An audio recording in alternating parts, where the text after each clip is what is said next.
Le Parlement européen a enfin, pour la taxation sur les transactions financières, c'est l'héritière en quelque sorte de la taxe Tobin.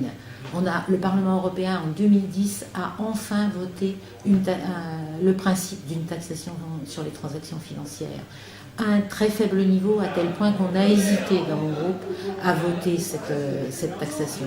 Mais on s'est dit c'est mieux que rien. C'est le principe que l'on acte et on bataillera pour le faire augmenter.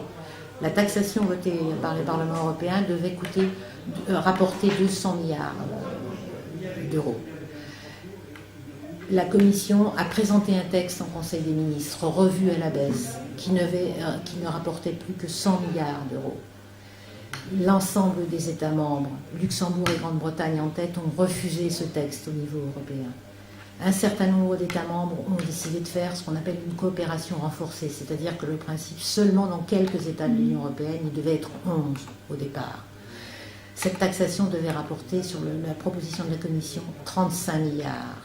La France, présidée aujourd'hui par un gouvernement socialiste, a bataillé contre cette taxation des transactions financières pour en faire échapper les produits dérivés, c'est-à-dire les produits les plus spéculatifs. Si cette taxation des transactions financières voit le jour, elle ne rapportera que 1 à 2 milliards. Je pense que là, il y a un certain nombre de gens qui sont tombés sur la tête et qui ont oublié toutes leurs valeurs, tous leurs principes.